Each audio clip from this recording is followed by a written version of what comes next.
La valeur idéale de viscosité. À chaque fois qu'un liquide est mentionné, on pense immédiatement à une substance très fluide. Tandis qu'en réalité, les niveaux de viscosité des liquides varient considérablement.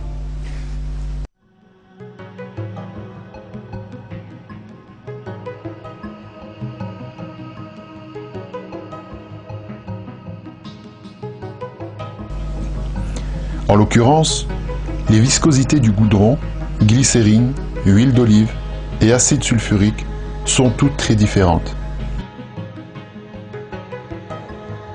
D'énormes différences surgissent quand ces liquides sont comparés. Ceci parce que l'eau est 10 milliards de fois plus fluide que le goudron, 1000 fois plus que la glycérine, 100 fois plus que l'huile d'olive et 25 fois plus que l'acide sulfurique.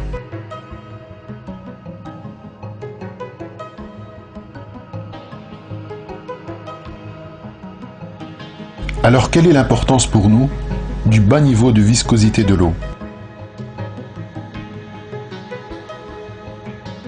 Si ce liquide vital était un peu plus, ou moins visqueux, quelles conséquences aurions-nous subies?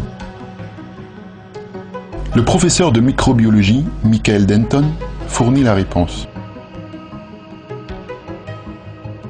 Si la viscosité était plus élevée, le mouvement contrôlé des grandes macromolécules et des structures particulières telles que la mitochondrie et les petites organelles seraient impossibles, tout comme des processus tels que la division cellulaire. Toutes les activités vitales de la cellule seraient gelées, et les vies cellulaires, toutes sortes confondues, ressemblant à celles qui nous sont familières, seraient impossibles.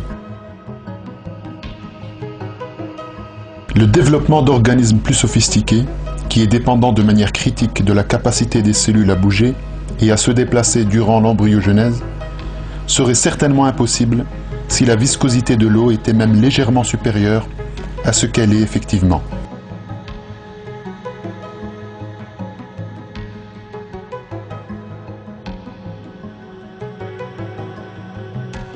La faible viscosité de l'eau est essentielle, non seulement au mouvement cellulaire, mais aussi pour le système circulatoire. Il y a un grand nombre de cellules dans le corps. L'air et l'énergie captée de l'extérieur ont besoin d'être pompés vers les cellules par un certain nombre de conduits, et les déchets ont besoin d'être collectés par d'autres. Ces conduits sont les vaisseaux du système circulatoire.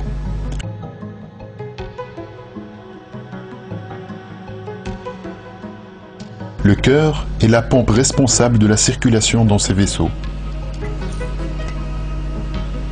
Le sang, dont le composant principal est l'eau, circule à l'intérieur de ces derniers.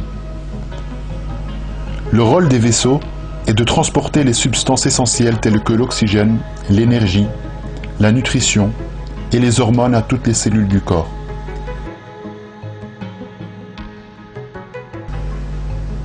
La longueur totale approximative des 5 milliards de vaisseaux capillaires dans notre corps est d'environ 950 km. Chez certains mammifères, on peut compter jusqu'à 3000 capillaires uniquement dans 1 mm² de tissu musculaire. C'est grâce à la faible viscosité de l'eau que le sang est capable de circuler dans nos vaisseaux sans être congestionné au ralenti. Michael Denton explique que si la viscosité de l'eau était juste un peu supérieure à ce qu'elle est, le système circulatoire du sang serait complètement inutile. Un système capillaire marchera uniquement si le fluide pompé à travers ses conduits possède une très faible viscosité. Une faible viscosité est essentielle car le flux est inversement proportionnel à la viscosité. À partir de là, il est facile de constater que si la viscosité de l'eau avait une valeur juste quelque peu supérieure à ce qu'elle est, alors pomper le sang à travers un lit capillaire aurait nécessité une pression énorme et presque tous les systèmes circulatoires seraient impraticables. Si la viscosité de l'eau avait été sensiblement supérieure, et si le plus petit capillaire fonctionnel avait un diamètre de 10 microns au lieu de 3, alors il aurait été nécessaire que les capillaires occupent virtuellement tout le tissu musculaire pour fournir un approvisionnement utile en oxygène et en glucose. Naturellement, la conception de formes de vie macroscopiques serait impossible ou extrêmement difficile. Il semble donc que la viscosité de l'eau doit rester très proche de son niveau actuel pour que l'eau soit un véhicule convenable pour la vie. Autrement dit, comme toutes ses autres propriétés, la viscosité de l'eau se situe précisément au niveau idéal pour la vie. Si nous observons la viscosité de tous les liquides existants, nous constaterons qu'ils diffèrent par des milliards de facteurs. Cependant, parmi les milliards d'alternatives possibles, l'eau possède le niveau de viscosité juste et adéquat.